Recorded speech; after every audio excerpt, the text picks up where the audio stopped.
E nessa loucura toda eu comecei a ficar muito ansioso por causa de trabalho. A minha luta interna tava muito grande. Era uma crise de identidade com Deus, na questão de entender a identidade de Deus, lembrar da identidade de Deus, de que Deus não era um megero. Então foi um tempo assim de conflito interno. Só que em setembro de 2017 aconteceu uma coisa. A minha psicóloga começou a falar muito comigo de ansiedade e ela parou de me ver a cada 15 dias e ela me trouxe de volta pra me ver toda semana. E eu fiquei, por que essa mulher tá querendo me ver toda semana de novo? E aí eu tava, não tô acreditando. E toda a terapia eu vinha, falava um monte de coisa, falava mal de todo mundo pra ela, e ela vinha falar de ansiedade. Dava vontade de enfiar a ansiedade na cara dela. Resumo da ópera, o Google bruxo também me indicou naquele tempo um aplicativo chamado Minha Ansiedade. Aí eu fui, entrei, baixei, né, fucei um pouquinho, aí eu vi lá, tipo, quando você tiver uma crise, respire assim, e faça o teste com a gente. Aí ele ensinava você a respirar numa hora de crise e tal. E aí, o que aconteceu? Que eu tive uma crise de ansiedade. E foi num dia que eu não estava fazendo nada, eu estava sentado no meu sofá, vendo televisão, meu pai estava na mesa trabalhando, minha mãe tava no computador e eu tava no sofá, vendo nada na televisão. Começou uma tremedeira, eu olhava pra minha mão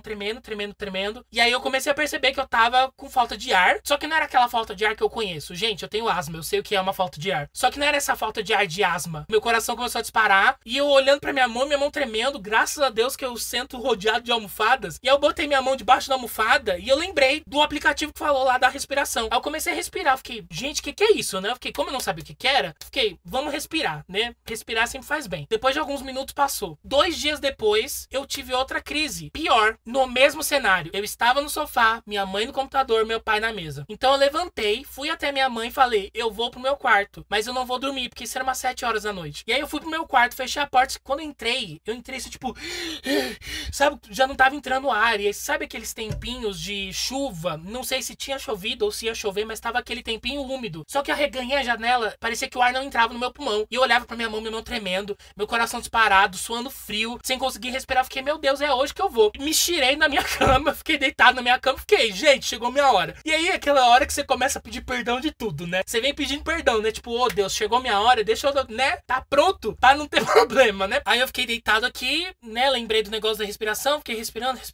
pra ver se eu acalmava e tal. E aí eu voltei pra sala como se nada tivesse acontecido. Aí você vai falar, meu Deus, você não falou pros seus pais? Não, porque eu não sabia o que era. Então eu tava esperando chegar o dia da minha terapia pra conversar com ela. A terapia era no fim de semana, na sexta, se eu não me engano. Só que, curioso que sou, e ansioso também, risos, né? Fui pro Dr. Google, né? Segundo o Google, era uma crise de ansiedade. E eu fiquei, eita preula, tô tendo crise de ansiedade, o que é isso? Eu fiquei, não, mas pra confirmar, vou esperar chegar o dia da terapia. Cheguei na terapia, contei pra ela o que aconteceu. É muito engraçado, gente, porque ela me avisou no ano anterior. Ela perguntou pra mim na época, quantos anos você tem? Na época eu tinha 21. Ela, então, você vai querer continuar fazendo as coisas do jeito que você tá, pra você ter um infarto com 22 e começar a tomar Rivotril? Porque eu tava sobrecarregado, eu era líder de um monte de coisa. Por quê? Porque eu ouvia da minha liderança que se eu falasse não pra quando me chamassem pra alguma coisa da igreja, eu tava falando não pra Deus. Só que nessa ideologia pra lá de errada, eu fui me enfiando em vários buracos que Deus não mandou me enfiar. Tinham coisas que eu conseguiria fazer de uma forma boa, com qualidade. Só que não, eu queria agradar todo mundo, queria aceitar o que todo mundo falava, e nisso eu me sobrecarregava, perdi a saúde escambau. E aí ela comentou isso com 21 anos, quando eu tive a crise de ansiedade com 22. Já falei pra ela que feitiçaria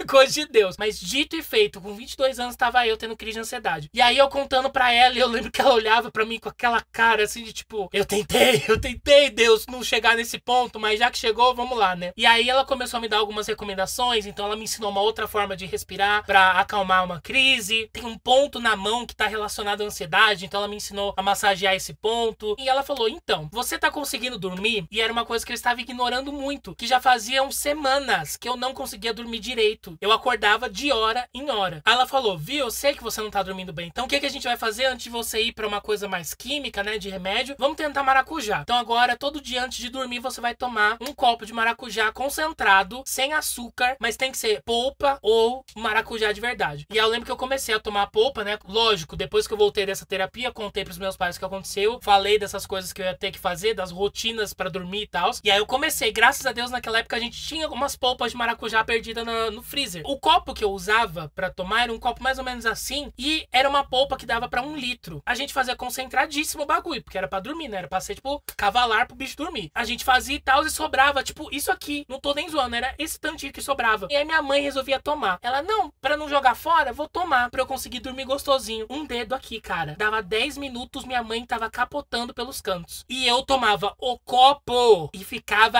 ligadaço. Deitava na cama, ficava rodando de um lado pro outro sem conseguir dormir. Acordando de hora em hora, pensando nas coisas. Eram uns pensamentos assim, parecia que minha cabeça tava gritando, sabe? E foi uma fase muito complicada, porque foi uma fase assim que eu estava realmente lutando contra a minha natureza. Contra o meu desejo de ser controlador, de ser ansioso, preocupado com as coisas que não tem por que eu ser, né, preocupado, ansioso, porque são coisas que eu não tenho controle. Então foi um tempo assim de desgaste muito grande, porque era essa luta que tava acontecendo. E aí eu com acompanhamento médico, né, com acompanhamento dos meus pais, eu não quis contar pra ninguém. Então quero deixar bem claro aqui que, ai meu Deus, por que você não contou pra alguém, não sei o quê? Tanto a coisa da depressão, que eu contei nos outros vídeos, quanto essa da ansiedade. Eu não contei porque eu não queria, não achava que era época, e eu estou contando essas coisas agora porque eu entendo que é o momento de eu falar, porque talvez pessoas que estão passando por isso estão vendo e podem perceber que tem solução, que tem jeito, que não precisa se desesperar, que é uma coisa que tem solução, tem cura pra essas duas coisas que eu tô falando e tal. Então foi uma coisa que eu guardei muito, eu não queria contar pra ninguém, tanto que eu falei pra minha mãe e pro meu pai, porque não é pra falar pra ninguém, não é pra falar pro pastor, não é pra falar pra nada, vamos aguentar sozinhos. Por ser uma coisa que qualquer coisa me deixava ansioso, se eu falasse pra muita gente, essas pessoas iam me deixar ansioso. Então eu tava preferindo fingir costume e cuidar de mim. E paralelo a isso, a gente tava chegando no final do ano, e aí o que aconteceu é que eu recebi um intimato, não só da minha psicóloga, mas de Deus também. Porque como eu falei, eu era líder de um monte de coisa, era líder de distrital, participava de não sei do que, de não sei o que lá mais. E aí o roteiro de Jeová foi se alinhando, chegou no momento que ele me pegou e botou no divã dele, mas ele deu tanta na minha cara, meus amigos, e aí eu comecei a falar, tipo, não, Deus, eu não posso largar tal coisa. Aí Deus falava pra mim, mas fui eu que mandei você se enfiar nisso? Não, Deus, mas e tal coisa? Eu não mandei você entrar, você perguntou pra mim se era pra você entrar? Você não perguntou, você foi porque você quis. Agora você tá colhendo as consequências, porque eu não mandei você fazer isso. Me ajuda a te ajudar. Junto a isso, a minha psicóloga também chegou e falou, você não vai assumir nenhum cargo de liderança, tá me ouvindo? Aí eu, não, Andressa, mas o que ela, você está me ouvindo? Você vai sair dos cargos de liderança que você tem, senão você vai infartar, Daniel. E eu não tô brincando. E aí eu percebi que o negócio era sério, e tava chegando no final do ano, e aqui no final do ano a gente tem a assembleia, que é o momento que a gente presta contas, todos os departamentos, ministérios prestam contas pra igreja daquilo que fizeram ou não fizeram e tal, e é onde a gente elege os outros líderes pro ano seguinte. E aí eu lembro muito claro dela falando, você não vai pôr o seu nome pra concorrer, tá na hora de você cuidar de você. E aí em paralelo a isso, Deus me pegava, mesmo eu estando lá surtadíssimo das ideias com Deus, tudo bem que eu tava um pouco menos, que como essas coisas começaram a acontecer, é aquela coisa, quando a coisa der errada, você corre pra Deus, né? Foi a mesma coisa que eu fiz. Começou a dar errado, fui pra Deus, socorro. Tava brigando com Deus ontem, aí deu o B.O., corre pra Deus como se nada tivesse acontecido. E aí era uma coisa que Deus também me falava, tá na hora de você cuidar de você, porque você quis dar muita coisa que você não tinha, você chegou num ponto que você tá destruído, então peraí, vamos te realinhar, vamos cuidar de você um pouco pra você conseguir cuidar dos outros, porque você não tá cuidando nem de você nem dos outros, não tá prestando pra nada. Então pera. E aí em paralelo a tudo isso que tava acontecendo, eu tinha algumas crises ainda de vez em quando, e eu comecei a ter crises na igreja. Eu lembro que tava no Congresso das Crianças e eu tive uma crise de ansiedade no meio do povo. Eu tava conversando, olhei pra minha mão começou a tremer. E aí tinha umas tortinhas de limão, que eu amo torta de limão. Deem torta de limão, eu amo torta de limão. E aí minha mãe tinha perguntado pra mim, ai filho, você quer uma tortinha de limão? Mamãe pega pra você. Ai mãe, continua me mimando, meu amor. Aí ela foi pegar a torta de limão, quando ela foi me dar, eu tava com a mão assim, tremendo. Aí minha mãe olhou pra mim com uma cara de desespero que eu não sei nem explicar. E aí o meu olhar pra ela era tipo, não dá bandeira, finge costume. Aí eu peguei e fiquei, não, é porque eu fico muito animado quando eu como torta de limão, sabe? Tentando curvar assim pela tangente e sair correndo, né? Eu peguei assim, comi, continuei conversando com a mão assim, né? Com o braço cruzado, eu segurando minha mão, respirando fundo, não prestando atenção em nada que tava falando. Eu tava só tipo, oh Deus, aqui mesmo Deus, oh, segura Jesus. Aí o que aconteceu? Que chegou a assembleia e eu tava muito ansioso por causa da assembleia, porque ia ser a minha última assembleia apresentando o relatório, e a gente faz de uma forma diferente pra dinamizar essa coisa de ter que dar essa prestação de contas. Os ministérios e os departamentos gravam vídeos. Então eu já tinha feito meu relatório, já tinha gravado, então eu tava preocupado com a repercussão que poderia dar. Porque eu não consegui fazer o que eu queria, não foi um ano bom, não interessava o que falassem pra mim, então eu falei isso no meu relatório. Eu pedi perdão pra igreja, porque querendo ou não a igreja votou em mim, falei das coisas que eu não tinha conseguido fazer, eu não tive apoio da minha liderança, então isso também foi uma coisa que me baqueou muito, e eu me sobrecarreguei demais e tal, e no final não fizemos nada, foi tipo um ano bem assim que eu saí decepcionado, porque a gente não fez, eu não fiz no caso, nem 1% do que eu poderia ter feito. E eu falei isso no relatório, eu fui muito aberto, eu falei, olha, eu espero que o próximo líder tenha apoio, eu peço perdão pra vocês porque eu não consegui fazer, eu não fui um bom líder, eu não cuidei dos meus liderados estavam todo mundo igual ou pior a mim, só que eu não tinha estrutura pra cuidar deles, eu não tinha estrutura pra falar com eles, eu abri o jogo, porque eu já tinha visto outros líderes que tinham feito a mesma coisa que eu, tinha dado ruim o ano inteiro, chegava na hora do relatório, pintava e bordava como se tivesse tivesse sido o melhor ano do mundo. Eu fiquei, pra cá não, capeta. Eu vou falar a verdade. Nós somos o povo da verdade. Não interessa se vai doer. Não interessa se a minha reputação que é pro brejo. Eu vou falar a verdade. Não foi um ano bom. Então eu tava muito preocupado com essa repercussão. Tava muito preocupado do que iam pensar, né? Muito preocupado com a opinião alheia, né? Oh, meu Deus. Ainda bem que Jesus tocou, né? Eita, Jesus, glória a Deus. E aí o que aconteceu? O resumo da ópera. Tive uma crise de ansiedade na galeria. Eu tava no data show naquele dia. Eu tinha me botado na escala. E eu tive uma crise de ansiedade rodeado de pessoas na galeria. E aí eu disfarçando, fingindo que nada tava acontecendo. E foi uma coisa assim muito libertadora. Porque eu fiquei tipo, cara, agora eu vou ser liderado, né? Eu já comentei no SIC com vocês que a Bia agora é a líder do Ministério de Comunicação da igreja. Eu fiquei, agora vou aprender de novo a ser liderado. Porque eu tinha sido líder lá com meus 17 anos das crianças. Fui com 18, com 19 teve uma pausa. E aí com 19, 20, 21... Não, 20, enfim, depois desse outro tempo, eu fui líder de comunicação. Então, sempre responsável por alguma coisa. Sempre, né, ligado em alguma coisa e tal. E aí quando eu vi, as coisas que eu tinha que fazer reduziram consideravelmente de eu poder contar numa mão. E em todas elas, eu era liderado. E aí as coisas começaram a se acalmar. Então, o suco de maracujá não tava mais dando certo. Então, a gente entrou pro remédio. Mas não era tarja preta nem nada. Era aqueles remédios que você vai na farmácia e você pega sem bula mesmo. Mas que já é um pouquinho mais forte do que o maracujá. E eu lembro que a minha psicóloga tinha falado, você quer que eu te encaminhe pra um psiquiatra? Porque psicólogo não pode dar medicamento, né? Tem que ser um psiquiatra. E ela, você quer pra tomar o remédio lá? Ela falava os nomes estranhos dos remédios lá. Ou você acha que dá pra gente contornar por aqui? Porque eu sei que o remédio vai tirar esse sintoma que você tá tendo, das crises e tudo mais, só que não vai tratar a causa. Então eu quero tratar a causa. Você topa? Quem não topa? Realmente, não quero tomar tarja preta agora. Tô de boa. Vamos tentar desse outro jeito. E aí, quietinho estava, quietinho fiquei. Comecei a viver uma outra realidade da minha vida, uma realidade mais parada. Só que ao mesmo tempo era um tempo realmente difícil, porque eu tive alguns freelas no final do ano de 2017 que me deram uma quantidade razoável de dinheiro. Só que foi um dinheiro que foi embora em comida. Porque o que acontecia? Além de eu ter essas crises de ansiedade, como eu expliquei pra vocês, eu tinha crises pra comer, como se fosse crise de abstinência. Porque o único momento que eu tinha de paz, de tranquilidade, era quando eu comia. Então eu enriqueci o Habib's, gente. Eu pedi o Habib's aqui no iFood e cada vez que eu pedia era R$100 que eu pedia. E eu comia porque eu queria ficar comendo.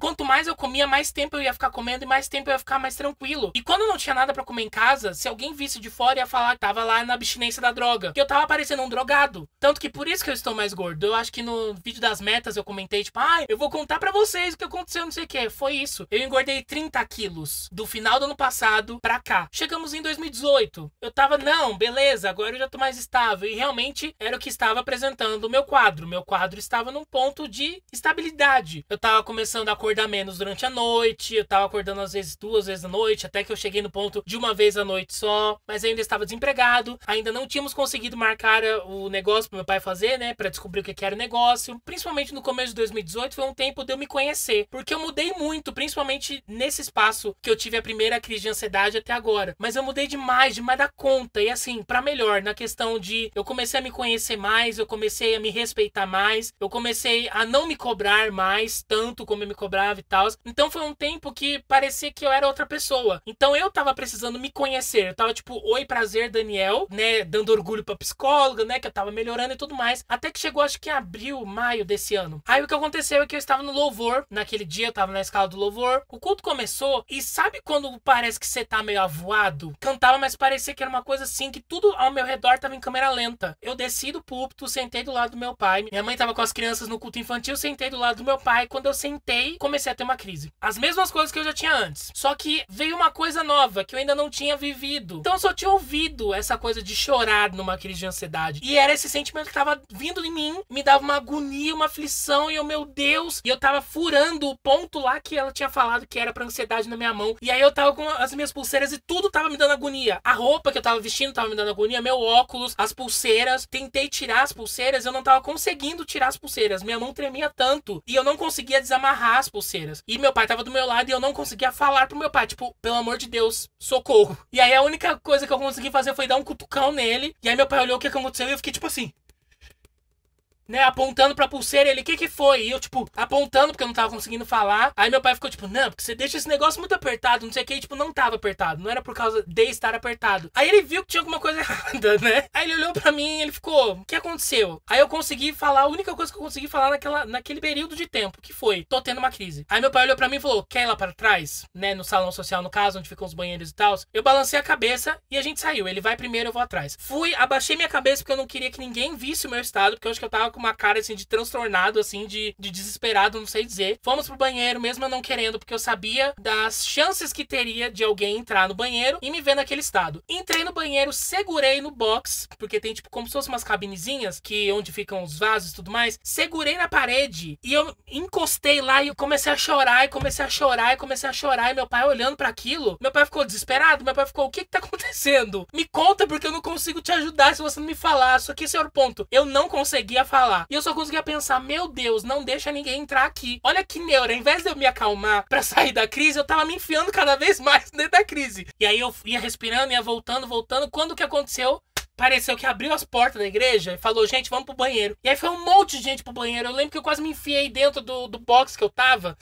O pessoal às vezes quer ajudar, mas... ai, deixa pra lá, né? Aí o pessoal chegava no meu pai e falava, tipo, pai, o que que tá acontecendo? Aí meu pai achava que eu tava tendo crise de asma e que eu tava sem a bombinha. Então ele tava falando, não, ele tá tendo crise de asma. Tá tudo bem. Até que chegou o Marcelo. Marcelo é um amigo da família que é de muitos anos mesmo. Ele entrou no banheiro, ele viu a situação, ele olhou e perguntou, Dani, tá tudo bem? Falando pro meu pai. Aí eu já tava um pouco mais calmo, mas eu ainda não tava conseguindo falar. Aí meu pai, não, acho que ele tá tendo uma crise de asma e tal, acho que ele esqueceu a bombinha. E eu tava tipo, pelo amor de Deus, pai, minha bombinha tá no meu bolso. Não foi dessa vez que eu esqueci. Dessa vez eu esqueci, que tá no card aqui, mas dessa vez eu tava com ela no meu bolso. Aí meu pai falou, quer que leve no hospital? Aí meu pai, não, não precisa. Aí ele, mas vocês querem ir embora? Quer ir pra casa? Antes, quando as outras pessoas falaram, eu olhei pro meu pai, aquela coisa, tipo, pelo amor de Deus, não. E aí, quando o Marcelo falou, cara, quando é amigo é outra coisa, né? E aí, quando o Marcelo falou, olhei pro meu pai, eu fiquei, tipo... Aí meu pai, ok, vamos embora então. Aí o Marcelo falou, tipo, olha, meu carro tá muito dentro do estacionamento, tá difícil. Eu vou tentar ver alguém que tá com o carro mais pra fora pra levar vocês, beleza. Ele chamou um irmão que me levou pra casa e assim, eu não queria chamar atenção, eu queria quietinho